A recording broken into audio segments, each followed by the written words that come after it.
¿Se escucha atrás? ¿Tito escucha? Bien. Ellos son hermanos preciosos que nos acompañan desde San Diego. Yo soy pastor en San Diego, California, por la gracia del Señor, así que vine con unos hermanos que me están acompañando. Hay un matrimonio precioso. Estoy visitando nuevamente la iglesia. Feliz de estar acá con ustedes, hermanos.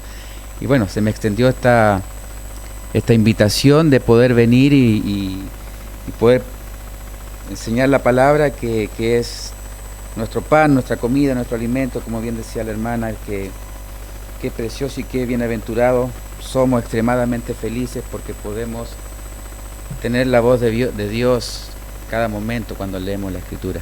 Él nos está hablando, Él nos está corrigiendo, exhortando, animando, consolando. Y hablando de consolación, pensaba qué enseño a los jóvenes. Uno que es joven tiene que saber, entonces yo sabía. Espíritu joven. Y la pregunta es, ¿con qué luchamos? ¿Con qué lucha el joven o con qué lucha el ser humano? Y constantemente es con la desilusión, cuando las cosas no salen como las esperaba. Cuando estabas anhelando algo y tu corazón se iba tras eso y tal vez ni dormías en la noche de ansiedad de que eso se cumpla, porque si eso ocurre, tu vida va a cambiar. Si eso que a tanto anhela ocurre como tú te lo imaginas en tu mente, tu vida va a ser diferente. Pero ¿qué pasa cuando eso no ocurre? Cuando la realidad choca con esa muralla, con nuestros deseos, choca con esa muralla de la realidad y sentimos, ¿qué cosa? Desilusión, nos desilusionamos. Y muchas veces el ser humano, fuimos creados de esa forma, nosotros vivimos en una montaña rusa de emociones. Si hoy día está todo bien en todo el ámbito de mi vida, es fácil venir a la iglesia, es fácil cantar, es fácil poder animar a hermanos, pero cuando las cosas están en contra, cuando vienen las dificultades, cuando aparecen aquellas situaciones que se escapan del control de mi mano, ahí ya no tengo más las mismas ganas de ir a la iglesia. También no tengo ganas de orar, no tengo ganas de tiempo de pasar con el Señor, y nos desilusionamos, hermanos, de todo, nos desilusionamos de las personas. Nos desilusionamos de que nosotros decimos, pensaban que era mi amiga, pensaba que era mi amigo, pero me traicionó. Nos desilusionamos de situaciones, nos desilusionamos incluso de Dios cuando ocurren eventos duros en nuestra vida, cuando el Señor nos mueve de nuestra comodidad y pasan situaciones que realmente nos hacen daño, decimos, y nos desilusionamos de Dios. De aquí anoté que la desilusión es un sentimiento negativo que sufre a alguien al ver que la realidad no correspondió a su expectativa, o sea, lo que deseaba no salió como yo pensaba. Pero para no escucharme a mí, vamos a la Escritura, porque me gustaría a través de la Escritura poder dar un ejemplo en cuanto a la desilusión. Quiero que me acompañen a Éxodo capítulo 15, versículo 22 en adelante. Vemos que acá la Escritura, el pueblo de Israel se desilusiona con Dios. Y vamos a leerlo y vamos a orar por este tiempo. Versículo 22. Moisés hizo partir a Israel del Mar Rojo y salieron hacia el desierto de Shur. Anduvieron 3 días en el desierto y no encontraron agua. Cuando llegaron a Mara no pudieron beber las aguas de Mara porque eran amargas. Por tanto, al lugar le pusieron el nombre de Mara. Y murmuró el pueblo contra Moisés diciendo, ¿qué beberemos? Entonces él clamó al Señor y el Señor le mostró un árbol y él echó en las aguas y las aguas se volvieron dulces. Y Dios les dio allí estatuto y una ordenanza y allí los puso a prueba. Qué interesante, y quiero que marquen eso y ahí nos vamos a enfocar un poco. Los puso a prueba el Señor.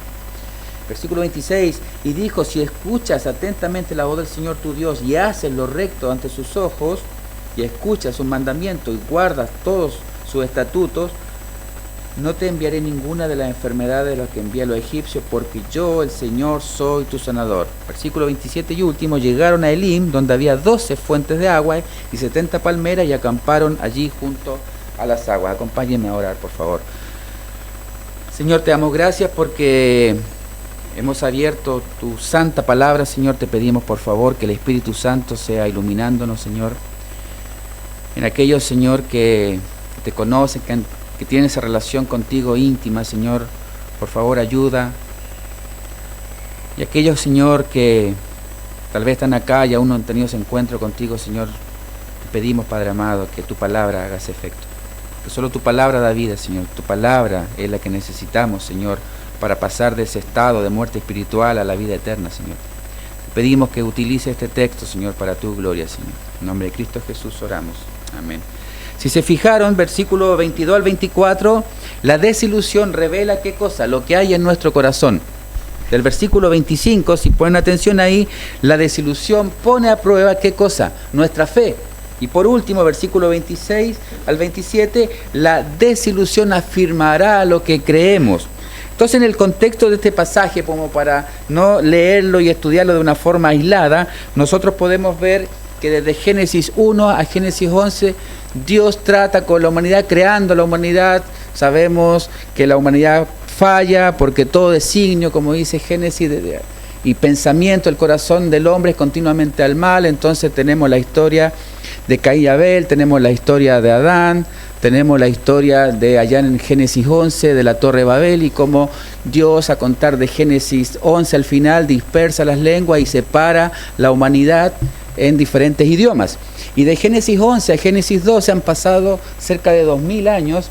Entonces, en Génesis 12, el Señor dice, bueno, voy a tratar con mi pueblo, con mi propio pueblo, y llama a Abraham de Ur de los Caldeos. Entonces tenemos ahí que Abraham, Isaac, Jacob se le cambia el nombre a Israel, le nacen las 12 hijos, que son las 12 tribus, y al final de Génesis vemos que José es vendido, ¿se acuerdan?, a Egipto. Luego viene esa hambre y 70 judíos entran a Egipto. De ahí están 430 años en Egipto. Luego cambio de faraones y los últimos faraones ya desconocen este pueblo porque este pueblo está creciendo mucho, los israelitas. Entonces el pueblo clama y Dios llama a Moisés para que libere a su pueblo.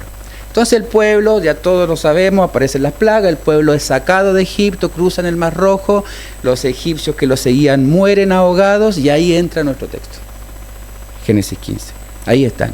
Entonces el pueblo, pongamos atención en esto, el pueblo está contento, el pueblo ha visto milagros, el pueblo ha visto las plagas, el pueblo ha visto el poder de Dios, el pueblo está viendo el mar abrirse. No sé si tú alguna vez has visto el mar abrirse. ¿Que alguien levante la mano? No, un milagro sobrenatural. Y el pueblo pasa en seco, luego los egipcios que lo seguían son muertos a través del agua. ¿Y qué hace el pueblo? ¿Qué harías tú? ¿Qué harías tú si te encontraras en ese lugar, mirando hacia atrás y el mar volviendo a la normalidad? Tú dices, gloria a Dios, gloria a Dios. Tenemos un Dios poderoso, tenemos un Dios que nos ha sacado con mano poderosa de Egipto. Ya no somos más esclavos, ya nos pertenecemos más a Egipto, ahora somos libres y tenemos un rey soberano, poderoso en obras. Y el pueblo ahí está, y ahí está nuestro texto, y empieza a cantar. Miren, vamos al texto, fíjense lo que ellos cantaban. Vamos a Génesis 15, se los voy a leer en la versión Reina Valera, Génesis 15:2, ahí mismo en el texto. Jehová es mi fortaleza y mi cántico, ha sido mi salvación, este es mi Dios, y lo alabaré, Dios de mi Padre, y lo enalteceré. El pueblo, imagínense el pueblo, más de 2 millones de personas cantando a Dios. Versículo 11 de Éxodo 15. ¿Quién como tú, oh Jehová, entre los dioses? Están haciendo la comparación. ¿Quién como tú? ¿Quién como tú, magnífico en santidad, terrible en maravillosas hazañas, hacedor de prodigios? Versículo 18 de Éxodo 15. Jehová reinará eternamente y para siempre. Ellos habían visto estos tremendos milagros, estaban seguros, confiados en que Dios es soberano y reina para siempre. Y si vamos a nuestro texto y lo vamos haciendo una aplicación a lo que es nuestra vida hoy en el Señor no los deja cómodos. ¿Te das cuenta? El Señor no los deja ahí, el Señor los mueve. Y eso pasa muchas veces, que nuestra vida, hermanos, no es una vida estática. ¿Sabes que la vida cristiana es una carrera? Pablo dice en 1 Corintios capítulo 9 que es una pelea, es una batalla, es una carrera. La carrera de la fe. Este domingo, mañana, estaremos enseñando puestos los ojos en Jesús, una carrera. Hebreos capítulo 12. Entonces el pueblo no está quieto. Hermano, y si tú estás quieto, preocúpate. Si tú estás relajado en la vida cristiana, preocúpate. Algo está mal. Porque la vida cristiana es una vida dinámica, Es una vida de correr. ¿Y por qué? Porque mientras huyes como José, evita la tentación. Si José no huía, ¿qué pasaba con la esposa de Potifar? Lo tomaba. Él tuvo temor de Dios. ¿Y qué hizo José? Huyó. ¿Te das cuenta que nuestra vida es dinámica, es activa? ¿Por qué? Porque tenemos un enemigo feroz. Y ese enemigo feroz no es Satanás. Ese enemigo feroz no es el mundo. Ese enemigo feroz vive dentro de ti. El principal enemigo de Osvaldo es Osvaldo. Dentro de mí, hermanos, vive un hombre depravado, despiadado. Porque el Señor, cuando me ha salvado, ha quitado de mí el poder del pecado. Legalmente yo ya no soy condenado, pero el poder del pecado sigue en mí. Ese viejo hombre sigue en nosotros. Y si yo me relajo, porque bueno, ya Dios me salvó, gloria a Dios, entonces ahora ya soy salvo, siempre salvo. No, ahora es una carrera progresiva en santidad, santificación progresiva. Pero también dice que nuestra vida no es estática, es una carrera en la fe. Entonces Santiago dice que yo desde ahora en adelante yo debo mostrar esa fe. ¿Cómo? ¿A través de qué? De obras. ¿Y para hacer obras qué debo hacer? ¿La hago la obra en mi casa durmiendo? No, tengo que salir y hacer obra. Nuestra vida cristiana, ¿te das cuenta? Es obra, es dinámica, es activa, es día a día. ¿Y cuándo acaba? ¿Cuándo acaba esa carrera? A los 100 kilómetros de vida cristiana. Cuando yo cumpla 50 años de vida cristiana, ya quedo jubilado, alcancé. No. ¿Cuándo acaba? Cuando mi Señor me lleva. ¿Te das cuenta? Entonces nosotros no nos podemos jubilar del cristianismo. No podemos decir, yo ya llegué, ya alcancé, ya no necesito nada más porque me he preparado tanto, conozco tanto, que ahora yo me puedo dar el lujo de tomarme un año sabático. En ese año sabático caíste en pecado, porque te descuidaste. ¿Te das cuenta diariamente? Entonces acá el pueblo es sacado, si ustedes se fijan, el Señor los saca de ahí. Vamos a nuestro texto, Éxodo 15, versículo 22. E hizo que partiese, se los leo de la Reina Valera, que partiese Israel, ¿viste? Movimiento del Mar Rojo. Y salieron, movimiento. Esto no habla de algo activo, no pasivo. Y así hicieron, y vemos el cántico de Moisés y María.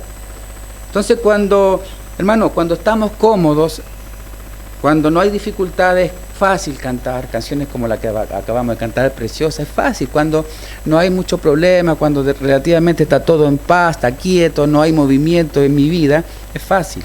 Es fácil aconsejar a otro, cantar, venir. Pero ¿qué pasa cuando el Señor nos mueve? Y por eso el tema mío es la desilusión y quiero llegar ahí. ¿Qué pasa cuando el Señor me saca de mi comodidad? Cuando ya no tengo el control de la situación. Porque nosotros por naturaleza nos gusta tener el control de las cosas. Cuando algo se escapa de mis manos ya me pongo incómodo. Ya comienzo a estresarme. Porque ya no depende de mí, depende de situación externa. Entonces vamos perdiendo esa paz. Porque no podemos controlar. Y dice, versículo 22, y salieron y anduvieron 3 días por el desierto. Es interesante porque veamos la escena. El pueblo se está moviendo ahora. Ellos no sabían a dónde iban. Frente a ellos tenían un desierto para el lado derecho, para el lado izquierdo, y no podían volver atrás. Tenían que seguir adelante. Y los exploradores constantemente salían y volvían en la noche. Moisés, nada. Por allá venía el otro, Moisés, nada. No hay agua. Y se empezaban a impacientar. La difícil caminata por la arena del desierto muy pronto, ¿qué redujo? La escasez de agua. Ya no había agua. Y científicamente, hermanos, podemos ver, y si no me creen, vean Discovery Channel. 3 días es el tiempo que nuestro cuerpo puede permanecer sin tomar agua. Y el texto dice, ¿qué dice el texto? Que anduvieron 3 días por el desierto.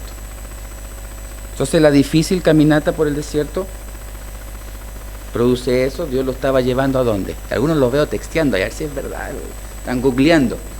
Si es que es verdad lo que dijo el pastor. Si es así, me hacen así, Dios lo estaba llevando al límite a ellos, al límite. Sus ojos están deshidratados, tenían sed, el viento sopla caliente. No sé si alguno de ustedes ha tenido la experiencia de caminar por el desierto. ¿Alguien? ¿No? Cuando viene el sol abrasador, Cuando viene ese viento seco, te comienza a secar la garganta, tus ojos se empiezan a resecar. Por eso cuando nosotros vemos ahí la iglesia de Éfeso, cuando el Señor le dice de colirio, cuando habla del colirio espiritual, porque ese colirio era un ungüento que usaban los viajeros para humedecer sus ojos por la sequedad del desierto. Consulta una adivinanza, ¿cuál es el único animal que camina con los ojos cerrados y puede ver? Libro de regalo, el que lo adivina. El camello. El camello tiene sus párpados transparentes. ¿Te das cuenta? Sus párpados transparentes. Entonces él por la arena, por el viento seco, él puede caminar. ¿Ah? No lo dijo, lo pensó. Entonces ellos están ahí, deshidratados. ¿Y qué pasa? Se comienzan a impacientar. Ya ni se acordaban de qué cosas no se acordaban ya ahora. Hermano, ¿cuánto tiempo llevan caminando por el desierto? 3 días. Y ahora ese canto precioso de Moisés y de María ya no estaba en su mente. No, se comienzan a impacientar. ¿Por qué? Versículo 23, la primera parte, y llegaron a Mara. Justo cuando ellos habían concluido que Dios estaba ausente, que los había abandonado, ¿qué miran al fondo? ¿Qué miran a como un oasis ya precioso? Agua. ¡Wow! Es lo que necesitamos. 3 días en el desierto, ya tenemos sed. ¿Y qué pasa? Comienzan a correr los más jóvenes, los más robustos, se van a tirar un chapuzón. Las mujeres habrán tomado a los bebés en brazos y corriendo con esas ollas para llenarlas de agua y beber y saciarse. Entonces mire qué interesante. Estaba ahí frente a ellos, pero ¿qué pasó? La segunda parte del versículo. Pero no pudieron beber las aguas del Mara porque eran amargas. Pusieron el nombre de Mara. Imaginemos la escena. Ellos van, toman el agua y la tienen que escupir. Agua amarga. ¿Qué habrán sentido ante esa cruel realidad? Teniendo el agua enfrente y sin poder beberla. Es como morir de sed en un inmenso mar. ¿Te das cuenta que en el mar tú no puedes beber el agua y te mueres de sed? En el mar. Contradictorio, esto es muy contradictorio lo que está pasando. No pudieron beber. Por eso dice, le pusieron el nombre Mara. ¿Y Mara qué significa? Ya todos lo saben. Amargo, ¿cierto? ¿Se acuerdan de Ruth? Cuando se le muere su esposo, sus hijos, sus 3 hijos, su esposo, ella le dice al pueblo cuando llega, ya no me llamen más Ruth, llámenme Mara, porque en grande amargura me ha puesto Dios. ¿Y quién estaba poniendo a este pueblo, ojo, así una persona, pero quién estaba poniendo a estas más de 2 millones de personas en amargura? ¿Quién lo estaba poniendo? Dios. ¿Te das cuenta? Dios lo estaba poniendo. Esto es interesante, hermano, porque recuerda algo, y esto va a ser un principio que vamos viendo.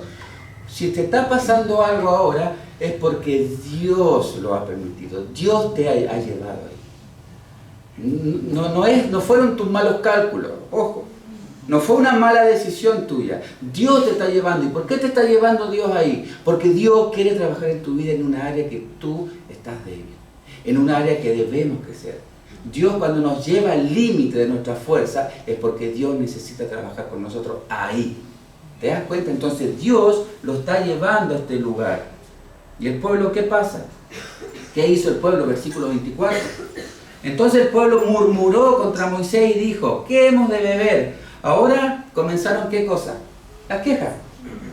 La música que entonaban hace 3 días atrás ya no está en su boca. Ahora el texto dice murmuración. La situación habrá estado tensa para el pobre Moisés. Imagínense que tal vez lidiar a lo mejor en tu familia con 2 o 3 personas, pero lidiar con 2 millones de personas que están enojadas contigo, porque eres el líder. Entonces es lamentable ver este texto porque no ha pasado mucho tiempo.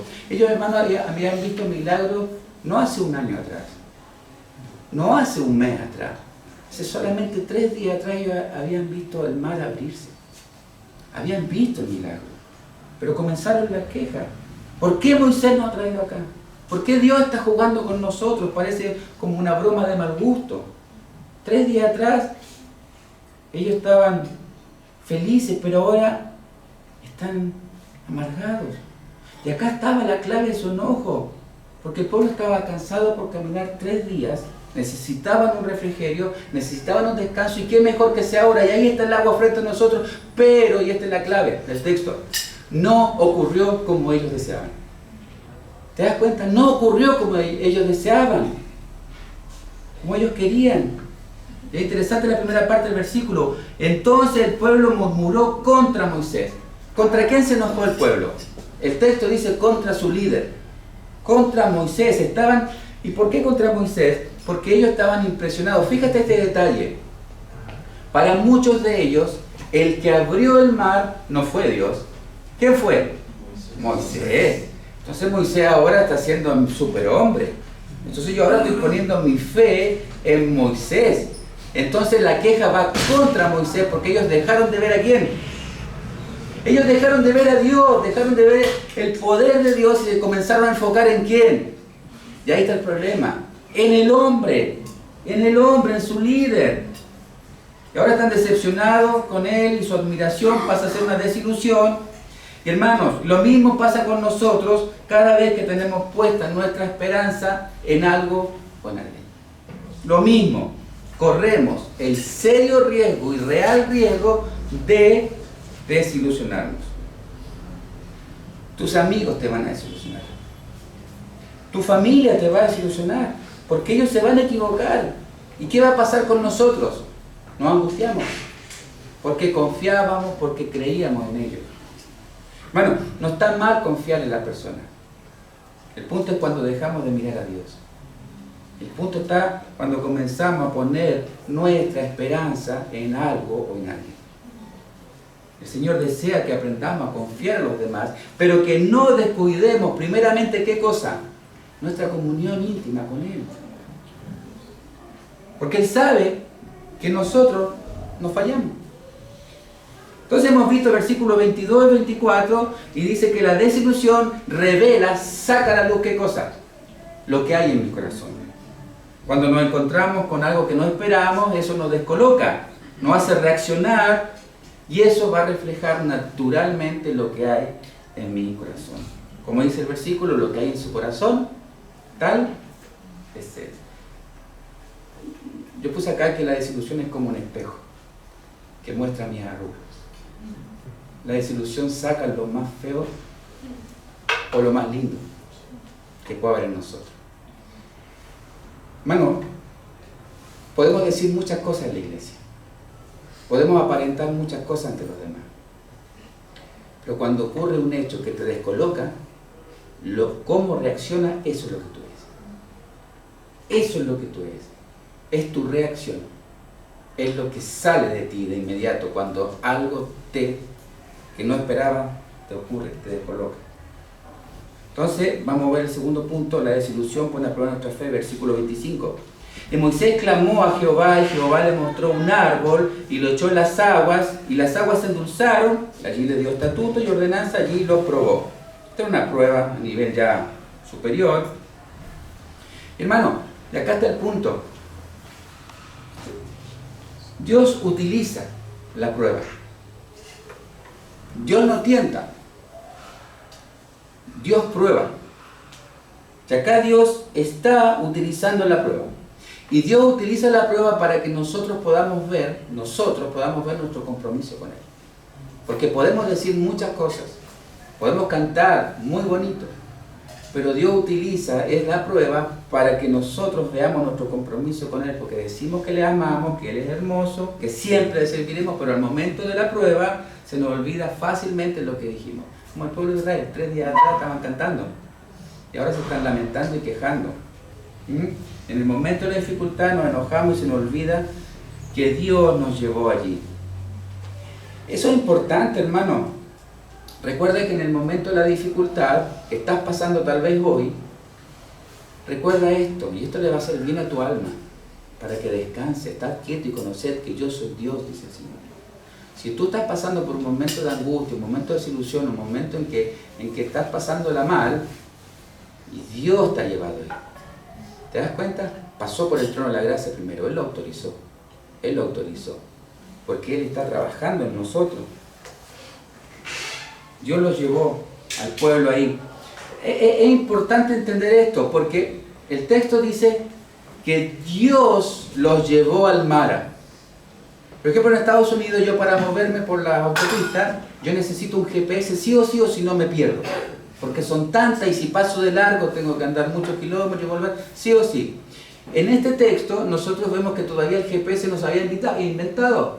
Entonces ellos no estaban viendo ahí, mira, está todo café, aquí hay una manchita azul, vamos ahí. No, ellos estaban andando en la oscuridad, se puede decir, sin saber dónde iba. Pero Dios lo está llevando puntualmente a este pozo de agua. Dios lo está haciendo. Y eso es importante saber. Dios en su soberanía directamente lo estaba llevando a que tomen esa agua amarga. Tú dices, ¿pero por qué? Dios había trazado el camino hacia el mar. Él está detrás de este desafortunado evento. Joven, de la misma manera Dios trabaja en tu vida. De la misma manera. Él traza tu camino hacia el éxito, pero también Él traza tu camino hacia el fracaso. Dios está detrás, porque Dios está tratando con nosotros cada día. Por eso nuestra vida es dinámica, porque cuando nosotros dejamos de mirarlo a Él, automáticamente ¿qué va a pasar? Vamos directo al fracaso. Que lejos de mí nada podéis hacer, dice el Señor. Cuando nosotros ponemos nuestra vista en Él, Dios nos sostiene. ¿Van a venir dificultades? Claro. ¿Van a venir momentos desafortunados? Claro. Pero ya lo estás tomando de otra forma porque sabes que Dios está detrás. Que Dios tiene el control. Que no estás solo. Que no estás naufragando y pobrecita de mí que estoy pasando y nadie me entiende y sufrir. Dios está tratando contigo. Deja de luchar. Hermano, deja de luchar con Dios. Deja que Él sea Dios y que tome el control de tu vida. No tomes un atajo para salir de la prueba. No tomes el camino corto. Va a ser más doloroso al final. La prueba es necesaria porque va a revelar y reflejar el carácter y Dios está interesado en nuestro carácter. Dios está más interesado no en lo externo, en lo bonito que nos podemos ver por fuera. Dios está interesado en lo interior. Dios está interesado en nuestro corazón. Él ha trazado. ¿Cómo reaccionaron ellos? Se enojaron. Versículo 25. Y ahí dice claramente, el versículo 25, la segunda parte. Y allí los probó. El Señor los prueba y esa prueba es necesaria. En algún momento en nuestro caminar cristiano nos vamos a encontrar con mucha sed y Dios nos va a llevar a nuestro propio mar. Y allí seremos probados por Él. Y podemos ver versículos, le voy a leer solamente 3 para que lo tomen apunte. Jeremías 17:10. Yo, el Señor, escudriño el corazón y pruebo hasta los pensamientos. Salmo 11:5. Jehová prueba al justo. Salmo 7:9. El Dios justo prueba los corazones y las mentes. Por eso el texto dice, Dios los probó allí, Dios los prueba. Y la pregunta es, ¿cómo vamos a reaccionar? Con frecuencia, hermano, la euforia del Mar Rojo viene acompañada por el sabor amargo del mar. Por eso digo que nuestra vida cristiana es como una montaña rusa de emociones. Un día está todo bien, estamos en victoria, pero el día siguiente está todo mal. Entonces las emociones rigen, gobiernan mi vida. Y yo no puedo servir al Señor por lo que yo pienso y siento. No puedo servir al Señor porque Pablo dice que nuestro culto debe ser racional. No importa la situación que estoy pasando. No importa si hoy se está cayendo en 1000 pedazos aquello que construí. ¿Te das cuenta? Si estoy bien con Dios, hermano, que Él es la fuente de mi gozo, como dice Eclesiastés, porque la capacidad de disfrutar la vida es un don de Dios que Él la da. Si yo estoy bien con el Señor, hermano, las situaciones no me van a afectar tanto, o nada. Pero cuando nosotros ponemos nuestra confianza y nuestro gozo en las situaciones, en las circunstancias, en las personas, voy a tener problemas. Voy a tener problemas. Porque mi esposa no es la fuente de mi gozo. Mis hijos no es la fuente de mi gozo. Mi trabajo no es la fuente. La fuente del gozo, ¿cuál es? ¿Te das cuenta a quién debo buscar? ¿A dónde debo acudir? ¿Cuál es la fuente de vida eterna? El agua que debemos beber. Entonces, si nosotros estamos bien con el Señor, lo demás va a pasar, pero no nos va a afectar. Debemos estar preparados para la desilusión. Porque la desilusión prueba nuestro enfoque y en lo que está confiando en nuestro corazón. Cuando la esperanza del pueblo de encontrar agua se estrellaron con la realidad del mar, esto expuso lo que había en el corazón. En otras palabras, quedó al descubierto. Y el Señor les puede haber dicho: a ver, pero pueblo, ¿qué pasó si hace 3 días atrás ustedes decían no hay como Jehová grande y poderoso? ¿Por qué ahora se están quejando? ¿Por qué ahora están murmurando? ¿Por qué ahora están dudando? Y cuando la esperanza del pueblo se encontraron con esta realidad, quedaron expuestos. ¿Y cómo lo podemos ver de una forma práctica? Merezco un ascenso en mi trabajo, me esfuerzo, pero resulta que se lo gana el otro. ¿Cómo reacciono? Estoy en el ministerio, estoy en la iglesia sirviendo y me gusta el ministerio de jóvenes, pero viene un jovencito recién llegado, lleva 6 meses y lo ponen de líder de jóvenes. ¿Cómo reacciono? ¿Cómo reacciono cuando se reconoce al otro en vez de ayudarme? ¿Te das cuenta? Mira, hermano, estos son ejemplos que debemos hacerlo para que veamos cómo está nuestro corazón. ¿Cómo reaccionamos cuando no se nos reconoce algo y se le reconoce al de al lado? ¿Nos enojamos? O podemos decir: Señor, no importa, tú lo ves. ¿Cómo estamos reaccionando? La posibilidad de desilusionarlo aumenta entre más consumido por el anhelo esté en nuestros corazones. La capacidad de desilusionarnos, hermanos, escuchen esto y escríbanlo, aumenta mientras más consumido por el anhelo esté en nuestro corazón.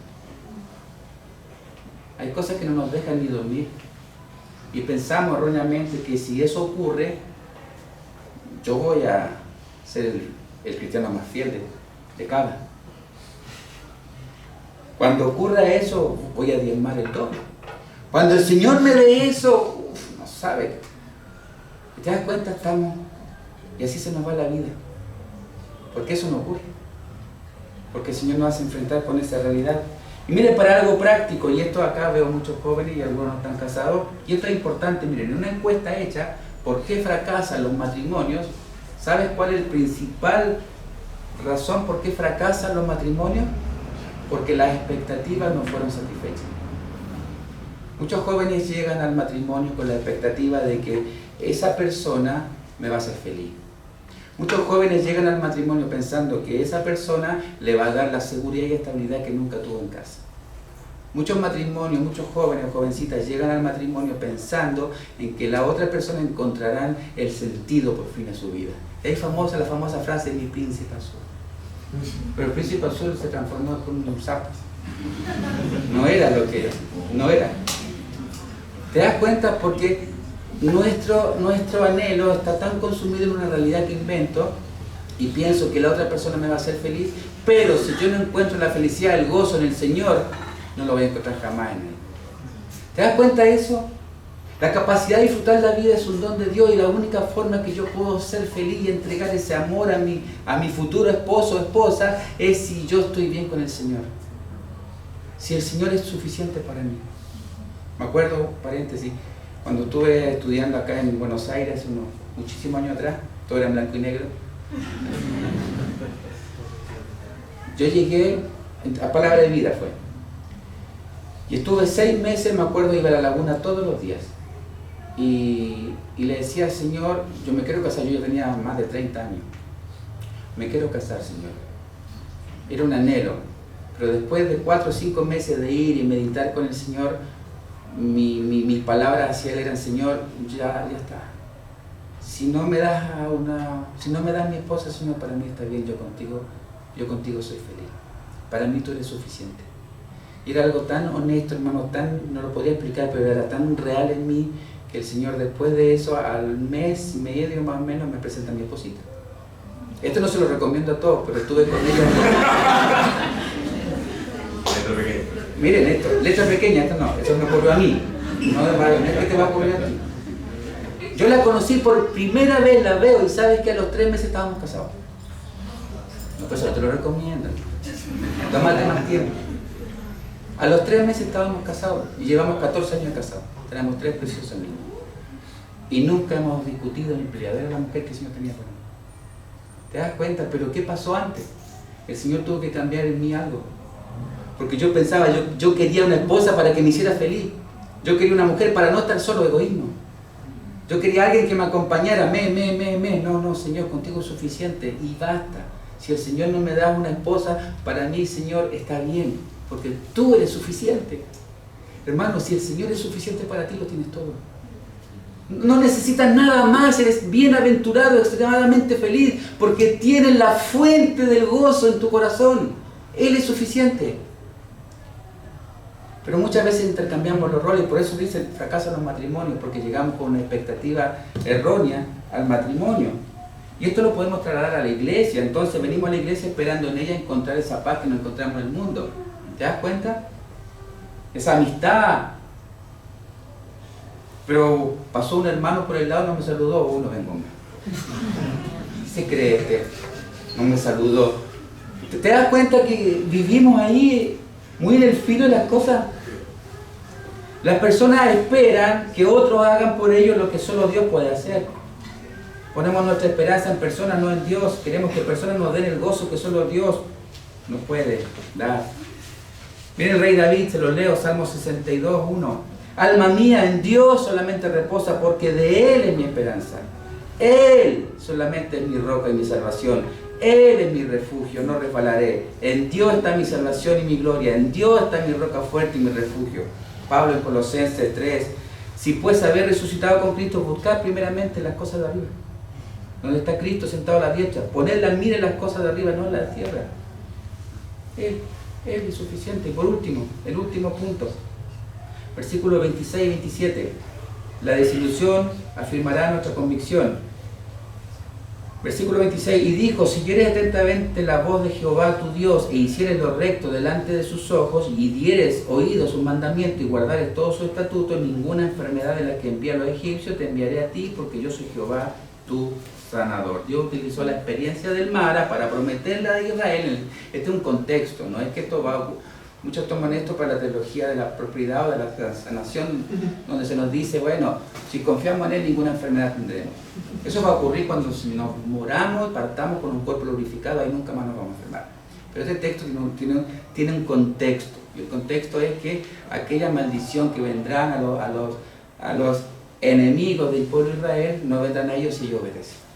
Si ellos obedecen. Y eso lo vemos en Deuteronomio, al final, cuando el Señor dice, pongo frente a ti la bendición y la maldición. Si ustedes obedecen, tendrán bendición. Si ustedes desobedecen, tendrán maldición. Entonces eso es lo que le está diciendo acá.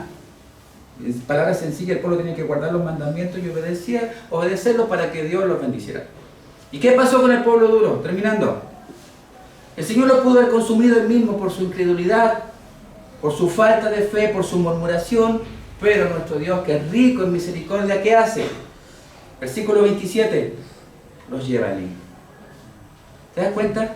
Nuestro caminar cristiano. El pueblo cuando estaba en el Mara, ellos no estaban viendo a Elim. Yo sí. Pero Dios tenía que tratar con ellos primeramente, antes de llevarlo a este verdadero oasis. ¿Te das cuenta?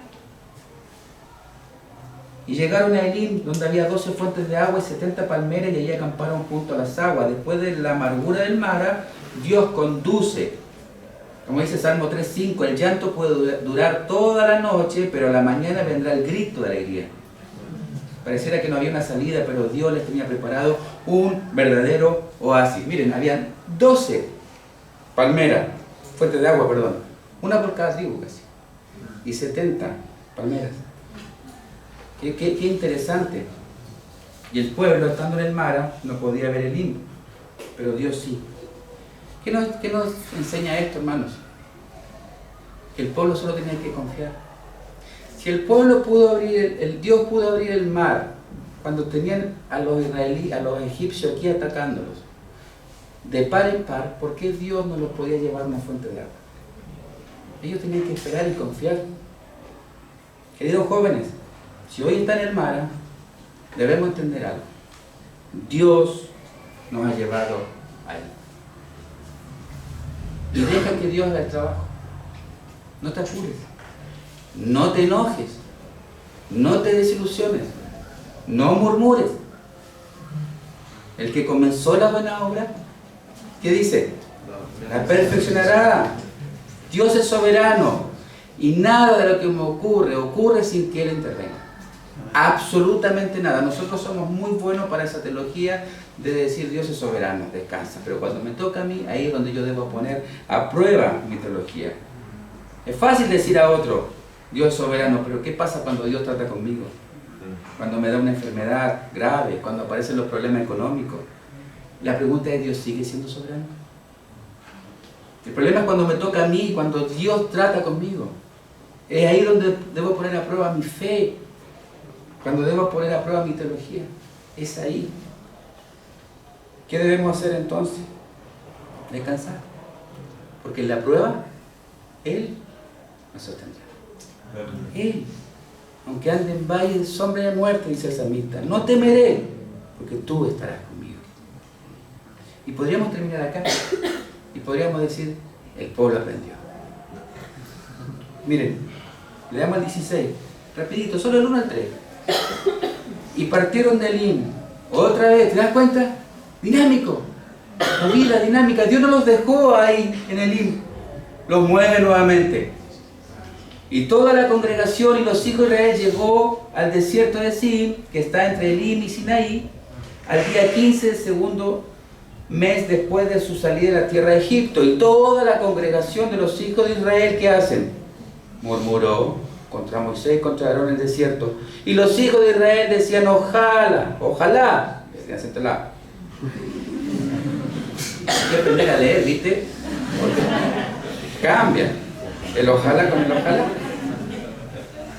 Ojalá hubiéramos muerto a manos del Señor en la tierra de Egipto, cuando nos sentábamos junto a la olla de carne, cuando comíamos esas carnecitas asadas, esos asaí. Primero, ¿qué fue? Sed. Ahora, ¿qué está haciendo? Hambre. Y mañana, cualquier otra cosa. Y eso es lo que somos. Somos hijos insatisfechos. Siempre estamos quejándonos contra Dios. Siempre. Se nos olvida la misericordia infinita de Dios. Se nos olvida muy fácil lo que Dios hizo ayer en mi vida. ¿Te das cuenta por qué los israelitas ponían piedra en cada lugar que el Señor hacía milagros? Para no olvidar lo que Dios ha hecho. Y si pudiéramos escribir en nuestra heladera todo lo que el Señor ha hecho en el pasado y recordarnos cada día, eso nos ayudaría a tener más fe. A saber que si Dios estuvo ayer, si el Señor fue a alguien a casa, golpeó la puerta y me trajo lo que necesitaba, ¿por qué Dios hoy no lo va a hacer? Y vivimos en duda, vivimos dudando. Dudamos muy rápido, se nos olvida que Dios proveyó ayer y hoy vivo con miedo. Y vivimos siendo reprobados en la prueba. Hermanos, nuestra vida espiritual es débil, porque no crecemos. Pidámosle a Dios que siga trabajando en nuestra vida, que cambie nuestra mente. ¿Sabes para qué? Para que no nos desanimemos tan rápido. Para que no nos irritemos por todo. Para que no vivamos en esa montaña rusa de emociones que es bien fea. Y aprendamos a ¿qué? A descansar en Él. Porque Él es soberano. Él es soberano. Señor, te damos gracias. Te damos gracias, Señor, porque con un texto tan simple como este, Señor, podemos ver la realidad del ser humano, Señor. Nuestra realidad como hijos, muchas veces desagradecidos, Señor, dudando, teniendo miedo, Señor. Si tú, Señor, nos has sostenido, has hecho el milagro más grande en nosotros, Señor, que es darnos vida, ¿cómo no nos va a dar todas las cosas, Señor? Señor, por favor, ayúdanos, Señor. Sosténnos y capacítanos, Señor, para tu gloria. En nombre de Cristo Jesús oramos. Amén.